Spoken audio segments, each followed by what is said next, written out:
Good morning बच्चों। अब तक इस चैप्टर के अंतर्गत हम प्रकाश का व्यतिकरण और हाइगेन का सिद्धांत, दो महत्वपूर्ण टॉपिक जिसमें कम से कम चार चार पाँच पाँच टॉपिक पूरे कर चुके हैं। अब हम इस पाठ के तीसरे हिस्से की तरफ बढ़ रहे हैं और वो है प्रकाश का विवर्तन। क्या है वो प्रकाश का विवर्तन? सबसे पहले विवर्तन होता क्या है तो सुनिएगा। प्रकाश जब तरंगों के रूप में चल रहा है, काय के रूप में चल रहा है? तरंगों के रूप में, तो उसके मार्ग में कोई अवरोधक आता है। क्या आता है? कोई अवरोधक या द्वारक। अवरोधक यानी जो रोकेगा, द्वारक यानी जिसमें होकर के वो पास हो सकता है। तो अवरोधक भी हो सकता है और द्वारक भी हो सकता है। उसके तीक्ष्ण किनारे, कैसे किनारे हों उसके? तीक्ष्ण किनारे, तीखे किनारे, तीखे किनारों से प्रकाश मुड़ जाता है। बेंडिंग ऑफ लाइट, मुड़ जाता है। तो मुड़ने की जो घटना है उस घटना को ही हम कहते हैं विवर्तन। आई बात समझ में? बहुत सिंपल है। प्रकाश तरंगों का अपने मार्ग में स्थित अवरोधक या द्वारक, दोनों में से कोई भी, कि जो तीक्ष्ण किनारे हैं, किनारों का मतलब क्या है? जैसे ये बोर्ड ही है, ठीक है, ये बोर्ड में लगा रखा है मैंने और हम लोग बोल रहे हैं जैसे, तो ध्यान रखना विवर्तन ध्वनि तरंगों का भी होता है। तो जैसे इसके ये किनारे हैं, ये किनारे, तो ये क्या है? शार्प एज, तीक्ष्ण किनारे हैं। तो इन किनारों पे जब ध्वनि या प्रकाश आएगा, टकरा करके मुड़ जाएगा, टकरा करके मुड़ जाएगा। तो मुड़ने की जो घटना है, क्या बोलते हैं इसे हम लोग? विवर्तन। अगेन, प्रकाश तरंगों का अपने मार्ग में स्थित अवरोधक या द्वारक, दोनों में से कोई भी से के जो तीक्ष्ण किनारे हैं उससे प्रकाश मुड़ जाता है, और ये जो घटना है मुड़ने की, इसे हम लोग क्या कहते हैं? प्रकाश का विवर्तन। पहली बात क्लियर। इसका मतलब क्या हुआ कि प्रकाश चलता है सरल रेखा में। प्रकाश का संचरण कैसा होता है? सरल रेखीय संचरण। मतलब प्रकाश हमेशा स्ट्रेट लाइन में चलता है। स्ट्रेट लाइन को हम बोलते हैं रिजु, रिजु रेखीय। तो प्रकाश के सरल रेखा में या रिजु रेखा में जो संचरण होता है, उस संचरण से जो विचलन होगा, जो डेविएशन आएगा, उसी को हम कहते हैं विवर्तन। शॉर्ट परिभाषा हो गई इसकी ये, ठीक है। तो आई बात समझ में? वापस बोलता हूं मैं। प्रकाश तरंगों का अपने मार्ग में स्थित अवरोधक या द्वारकों के तीक्ष्ण किनारों से जो मुड़ने की घटना है, क्या बोलते हैं उसे? विवर्तन। और बहुत सिंपल बोले तो प्रकाश तरंगों के सरल रेखीय संचरण या रिजु रेखीय संचरण, दोनों एक ही बात है। सरल रेखा को हम बोलते हैं रिजु रेखा। संचरण से विचलन की जो घटना है उसे हम कहते हैं विवर्तन, ठीक है। चलिए अब इसी में आगे बढ़ते हैं हम लोग। तो मैं आपसे कहता हूँ, बताइए ज़रा एक बार कि विवर्तन के लिए अब बात करते हैं हम लोग, इसकी आवश्यक शर्त क्या है? विवर्तन की आवश्यक शर्त इंपॉर्टेंट है और काफ़ी आसान है, सुनिएगा ध्यान से। विवर्तन की आवश्यक शर्त क्या है, इसको समझते हैं एक बार।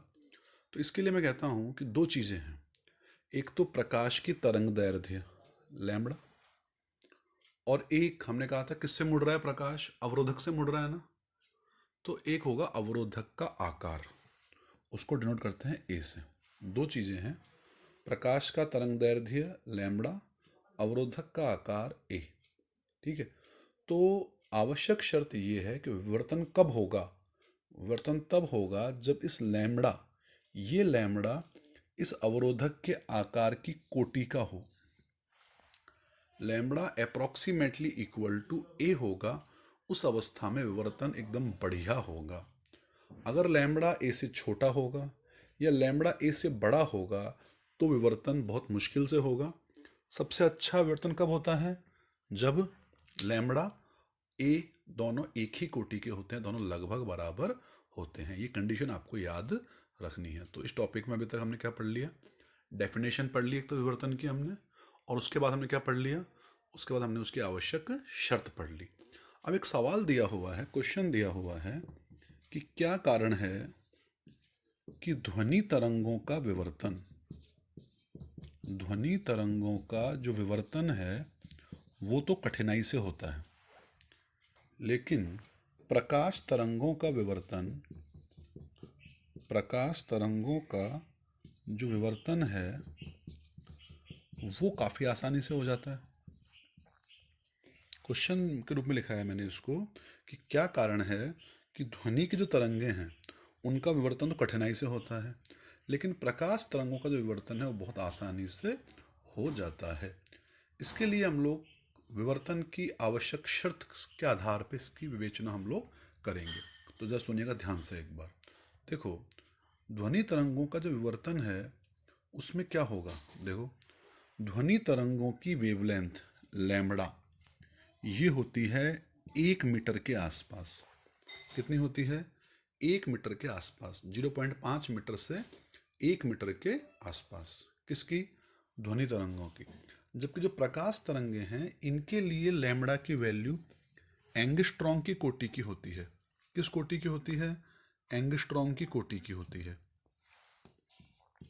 एंगस्ट्रॉम यानी 10⁻⁻7।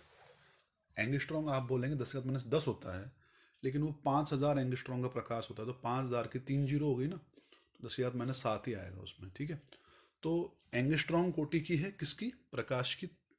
और ध्वनि तरंगों की कितनी है वेवलेंथ? मीटर कोटि की। ठीक है, अब आप बताइए दैनिक जीवन में जो अवरोधक होते हैं, जैसे हमारा गेट है या कोई पहाड़ी है, वो उनका आकार किस कोटि का होता है? उनका आकार भी लगभग मीटर कोटि का होता है। किस कोटि का होता है? मीटर कोटि का। अवरोधकों का आकार किस कोटि का होता है? मीटर कोटि का। अब बताइए लैम्बडा किसके लिए मैच कर रहा है? सर, लैम्बडा ध्वनि तरंगों के लिए मैच कर रहा है, क्योंकि ध्वनि तरंगों के लिए लैम्बडा का मान मीटर में और अवरोधकों का आकार भी मीटर में, यानी लैम्बडा अप्रोक्सीमेटली इक्वल टू ए हो गया ना। मतलब विवर्तन की आवश्यक शर्त यही थी। इसकी पालना आसानी से हो रही है। किन तरंगों में? ध्वनि तरंगों में इनकी पालना आसानी से हो रही है।